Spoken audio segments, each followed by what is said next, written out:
Hello, and thank you so much for joining us, ladies and gentlemen. It is time to talk sports. We are back. We've been busy. We've been traveling with me and my sister, Andrea George. Hey, what's going on? Show love, show love. Show love. Yeah, we got it. We got it. We got so much to talk about. I mean, we've been busy, haven't we? Man, I tell you what. uh, yes, very busy. Oh Lord, here we go. Showtime. Showtime. Yeah, we busy. We busy. We got it going on and stuff. So anyway, let's go ahead and talk NBA basketball. First of all, I want to hear from you to talk about the Dallas Mavericks and tell us about the. Before we do anything with the Dallas Mavericks, we got to talk about the Wings and talk about they finally hired their new coach. And I hmm want to get your feedback on. I'm going to sit back and listen to you while you talk about that. I really don't know anything about him, just based on, I know he was a coach at Florida. Um, just based on the information that I've seen that the Wings have posted. I believe that he's a very good coach from what a lot of the players and ex-players have to say. I understand that he also was responsible for Courtney Williams of the Minnesota Lynx. He was her shooting coach, so he was responsible for helping her to get to the level that she's What at. is it? What is his name?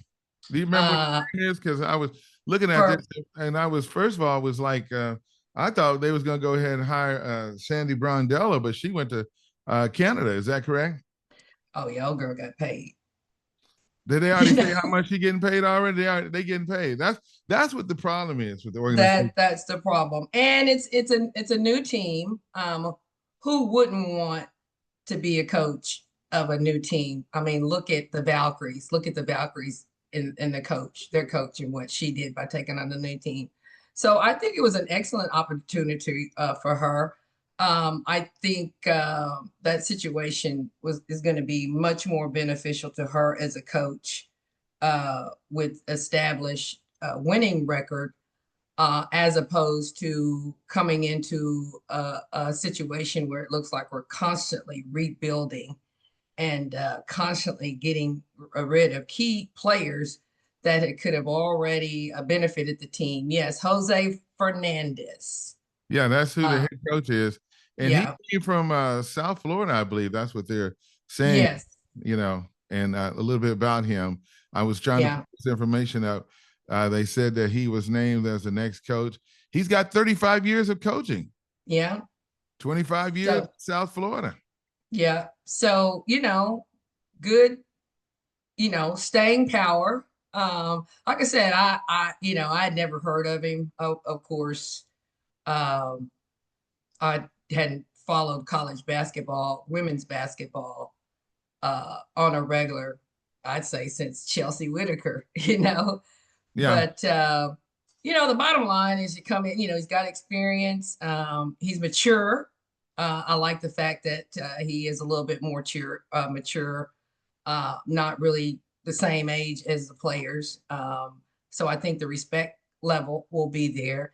Well, you know what the Seems. good thing about it, and by the way, before I forget, according to the notes here, he's going to be in town this week on Thursday.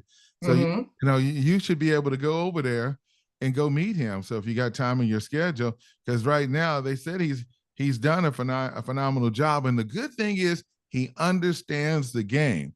So at Yes. least that's what it is, experience right there. And he also understands, he's been, that he's coached women, coached the women's team in Florida there.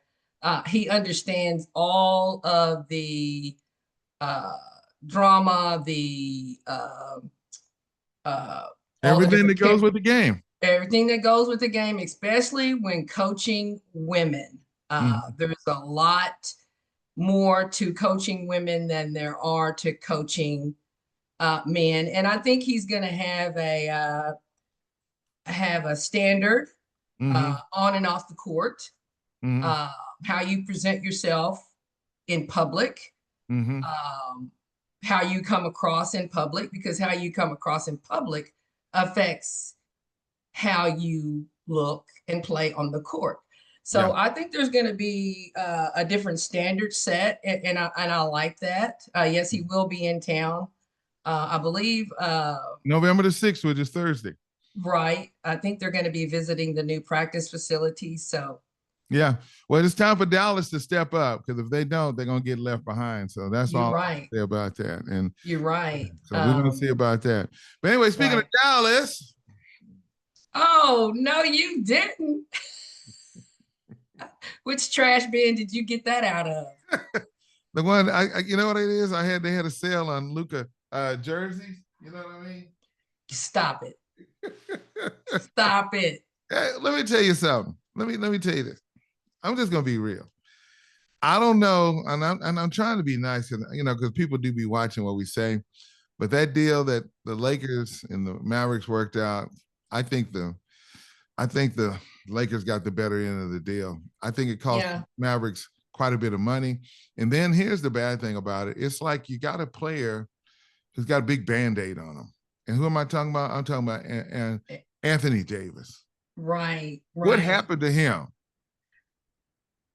I was just watching. Be nice, Andrea. Be nice now.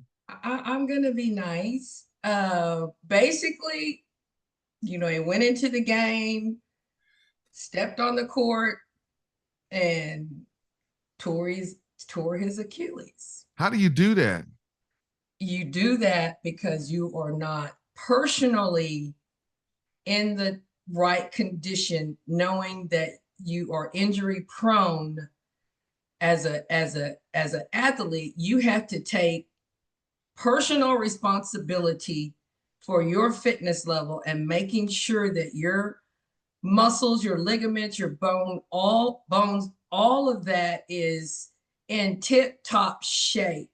But if you're constantly recovering from an injury, it is literally impossible to stay in the condition that you need to be in for your entire body, because you're always focused on that one particular injury that takes away from other parts of the body.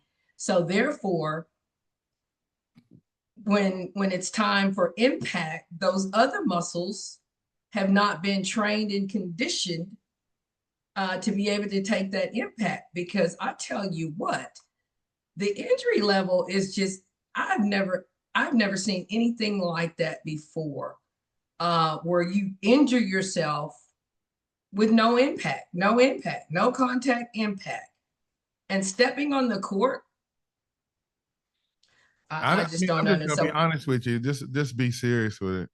The Dallas, I'm not gonna say they're in trouble, but right now the hottest team in that division is the San Antonio Spurs. And with Wemby, they about to blow everybody away.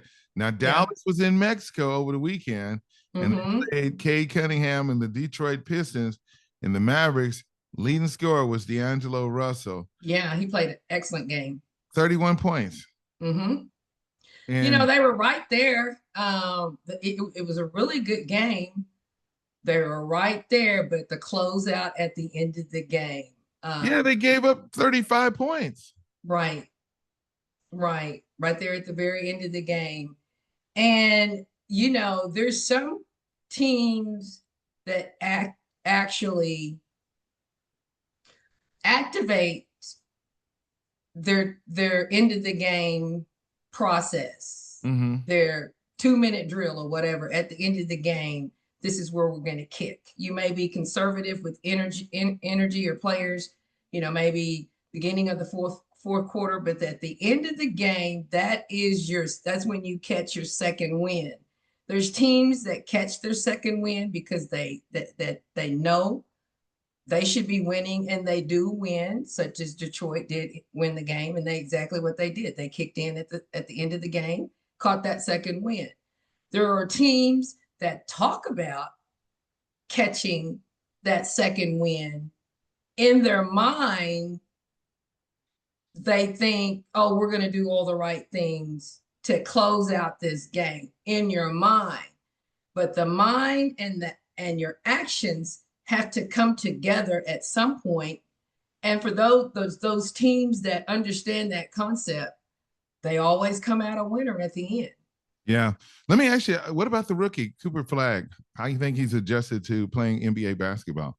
I think he is coming along. I think he's realizing that the game is way more aggressive in the NBA. They're coming at him. I mean, they're coming at him because you're a number one pick, and you're projected to be all that. And there are teams that are going to make sure that you are not all of that. Have to keep in mind, this is an 18-year-old that played up. I mean, he skipped a grade. Yeah. When you skip, your basketball skills, your skills may be there for that level of play. Mentally and physically, your body is not ready to just come in and make a big impact. I would say in his second year, there will be a jump. There will be an improvement in his body and an improvement in the mentality. In his mindset of maybe I'm not as good as I need to be right now, but I'm going to work on that. And by the third year, we will see the Cooper Flag that everybody expected to see as at his rookie year. And I think that's very unfair because he's an 18-year-old kid that's being brought into a grown man's game. I mean, you look at some of these players. I mean, you run up against some of these jokers in the NBA and you're going to bounce back. Yeah. And they do the extra when it comes to him.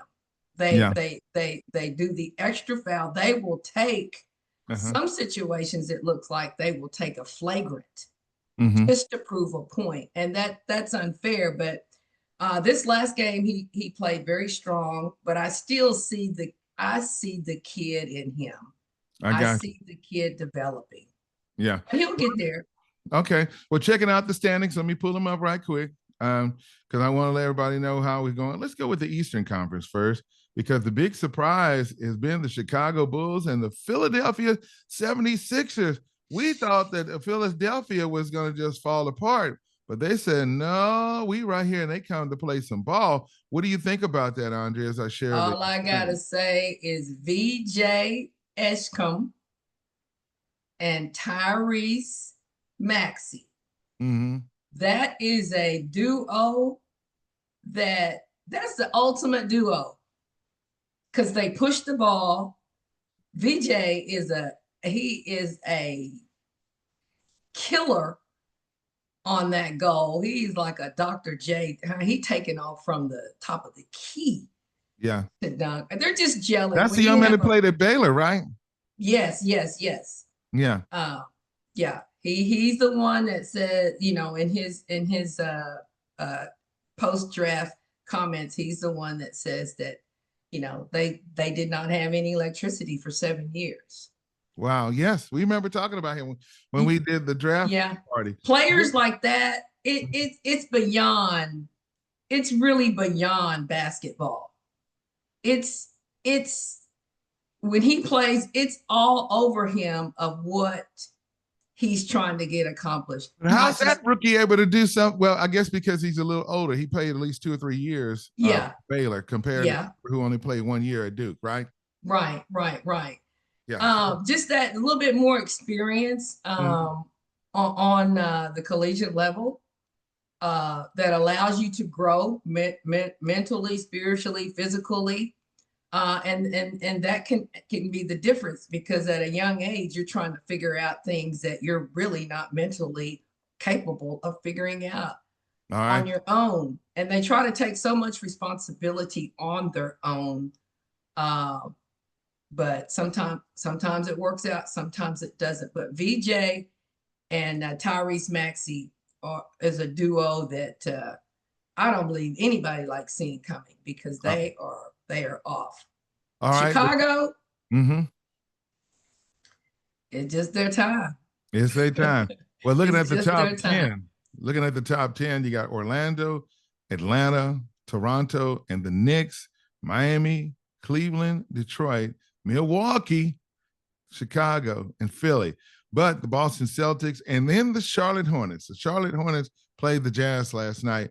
And that's what is his name? Concanut? I mean, what's in Charlotte? Because they don't look like they're going to be the average Charlotte Hornets team this time.